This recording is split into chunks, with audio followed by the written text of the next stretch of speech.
आज दिनांक 19/11/2022 को महामहिम राज्यपाल श्री रमेश बैस का देवघर आगमन हुआ। इस दौरान पूर्व घोषित कार्यक्रम के तहत महामहिम राज्यपाल महोदय देवघर परिसदन पहुंचे, जहां उपायुक्त सह जिला दंडाधिकारी श्री मंजूनाथ भंजत्री व पुलिस अधीक्षक श्री सुभाष चंद्र जाट के द्वारा पुष्पगुच्छ देकर उनका स्वागत किया गया। इसके उपरांत पूर्व निर्धारित कार्यक्रम के तहत महामहिम राज्यपाल श्री रमेश बैस हिंदी विद्यापीठ एवं एएस कॉलेज के आयोजित कार्यक्रम में शामिल हुए। देवघर से अरविंद यादव की रिपोर्ट। उद्घाटन समारोह में उपस्थित श्री नारायण दास जी,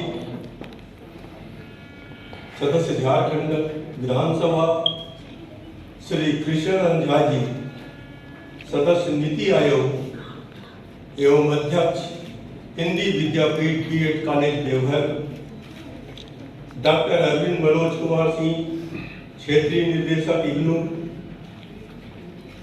श्री मंजूनाथ भजंत्री जी, उपायुक्त देवघर, श्री सुभाष चंद्र जाट जी, पुलिस अधीक्षक देवघर, डॉक्टर प्रमोदनी हांसदा, कुलपति हिंदी विद्यापीठ देवघर, उपस्थित सभी शिक्षाविद, देवियों एवं सज्जनों, प्रेस व मीडिया के साथियों, आज हम बाबा वैद्यनाथ की धरा में हम लोग यहाँ पर उपस्थित हैं। मैं बाबा वैद्यनाथ जी को प्रणाम करते हुए अपनी बात प्रारंभ करता हूँ। विश्व प्रसिद्ध धार्मिक स्थल बाबा नगरी देवघर के इग्नू स्टडी सेंटर का उद्घाटन करते हुए मुझे अपार हर्ष हो रहा है। इग्नू स्टडी सेंटर की यहाँ स्थापना के लिए मैं श्री कृष्ण झा जी, अध्यक्ष हिंदी विद्यापीठ बीएड कॉलेज को हार्दिक बधाई देता हूँ।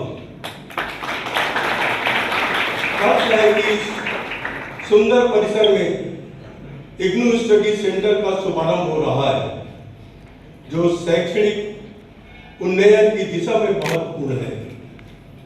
यहाँ इग्नू के सेंटर की स्थापना होने से न केवल देवघर के विद्यार्थियों को बल्कि पूरे संथाल परगना क्षेत्र के विद्यार्थियों को लाभ होगा।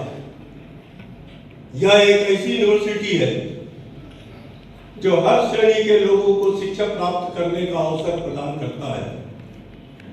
यह विश्वविद्यालय पढ़ने जाए, क्या हम ऐसा वातावरण नहीं बना सकते कि दूसरे प्रदेश से आकर बच्चे हमारे यहाँ प्रवेश लेने के लिए लाइन लगाए? और ये संभव है, हो सकता है, लेकिन सिर्फ कमी है हमारी दृढ़ इच्छा की। और मैं उस दृढ़ इच्छा को जगाने का प्रयास कर रहा हूं। और जो हो सके कि जब तक मैं झारखंड में रहूंगा, मैं यहाँ के विश्वविद्यालय कॉलेजों में जो भी कमियां होगी उनको पूरा कर मैं यहाँ गुणवत्ता शिक्षा प्रदान करने का प्रयास करूंगा। धन्यवाद।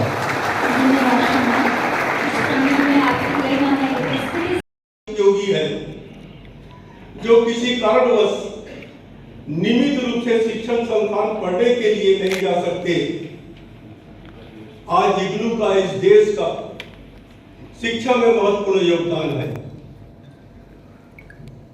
ओपन व दूरस्थ शिक्षा के क्षेत्र में इसने एक विशिष्ट पहचान बनाई है। यह विश्व का सबसे बड़ा विश्वविद्यालय भी माना जाता है। इग्नू हमारे विद्यार्थियों के लिए दूरस्थ शिक्षा की व्यवस्था प्रदान करता है। इसका लाभ सुदूरवर्ती क्षेत्र में रहने वाले लोग भी उठा सकते हैं। ऐसे बहुत से लोग होते हैं जिनकी ऐसी परिस्थितियां उत्पन्न हो जाती है कि वे शिक्षा पूरी नहीं कर पाते। ऐसे विद्यार्थी जब समय बीत जाने के बाद फिर शिक्षा ग्रहण करने की सोचते हैं, तो इस परिप्रेक्ष्य में इग्नू अत्यंत लाभकारी है। इग्नू को दुनिया का ज्ञान विज्ञान का एक प्रमुख केंद्र बनाना चाहिए और वंचितों तक पहुंचने के लिए प्रौद्योगिकी का लाभ उठाना चाहिए। इग्नू के प्रोफेसर को विद्यार्थियों को ऑनलाइन माध्यम से मार्गदर्शन करने के लिए प्रयत्नशील रहना चाहिए। इस विद्यालय में नामांकन के लिए कोई उम्र सीमा भी निर्धारित नहीं है, जो जब चाहे आकर अपना प्रवेश ले सकता है और अपने जितने भी वहाँ पर सब विषय होंगे अपनी इच्छा के अनुसार वो प्रवेश पाकर पुनः आप शिक्षा ग्रहण कर सकते हैं। एक बार पुनः इग्नू के इस स्टडी सेंटर के सफल संचालन की कामना करता हूं और मैं तो कहता हूं कि यहाँ का इग्नू सेंटर ये युगनू तो है, लेकिन ये जुगनू भी है। जुगनू रात के अंधेरे में चमकता है और इग्नू दिन के उजाले में भी चमके। निरंतर आगे बढ़ते रहे। यहाँ काफी शिक्षाविद उपस्थित है। जानवर और मनुष्य में फर्क होता है कि जो मनुष्य जो भी काम करता है वो जानवर भी करता है, लेकिन जानवर के पास एक नहीं होता जो सोचने की शक्ति। अगर जानवरों में भी सोचने की शक्ति दे देते तो मनुष्य से कम नहीं होगा, लेकिन हम मनुष्य हैं। हमें कितना महत्वपूर्ण संस्थान है, हम शिक्षा की तरफ जोर देते हैं, लेकिन मैं सरकार को भी मैंने कहा आप नया कॉलेज न खोले, नया यूनिवर्सिटी न खोले, लेकिन जो खुले हुए हैं उनको हम ठीक से व्यवस्थित कर सके और हमारे प्रदेश के बच्चों को हम गुणवत्ता युक्त हम शिक्षा को दे सके। इसीलिए हम प्रयास कर रहे हैं कि मेरे आने के बाद मैंने करीब 450 लेक्चर प्रोफेसर की नियुक्तियां की है। जहां वाइस चांसलर नहीं थे, हमने वाइस चांसलर भेजने का प्रयास किया। जहां पर और दूसरे कमियां थी उसको हमने पूरा करने का कोशिश किया। कई जगह भवन बन चुके हैं, लेकिन कक्षाएं प्रारंभ नहीं हो पाई है। ये जितने भी अनियमितताएं हैं हम उनको व्यवस्थित करने का काम प्रारंभ किए हैं और मुझे विश्वास है कि यहाँ शिक्षा का स्तर इतना अच्छा है। हम जब राजनीति में काम करते थे तो हम देखते थे कि IAS IPS में बिहार के लोग बहुत आ जाते हैं, सिलेक्शन बहुत लोगों का होता है। मैं एक कमेटी में जब बॉम्बे गया तो नेवी में मैंने वहां पर मीटिंग में मैं नेवी से बात किया।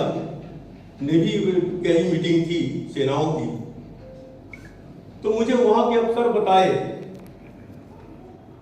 कि अधिकतर नेवी में कोस्टल एरिया के प्रदेश के लोग आते हैं, लेकिन इस समय पहली बार 200 बिहार से यहां पर कैंडिडेट आए और उनका सिलेक्शन हुआ। अगर हम शिक्षा अच्छी देंगे तो हमारे यहां से भी अच्छे बच्चे निकलेंगे। अभी JPSC से 12 बच्चे पास होकर निकले, मेरे से मिलने आए। मैंने उनको पूछा कि आप प्राइमरी कहाँ पढ़े, कॉलेज कहाँ पढ़े? तो बहुतों ने कहा कि हम प्राइमरी मिडिल तो हम झारखंड में पढ़े, लेकिन PG करने के लिए हम दिल्ली गए या बेंगलोर गए या हैदराबाद गए। हमारे यहाँ के बच्चे अगर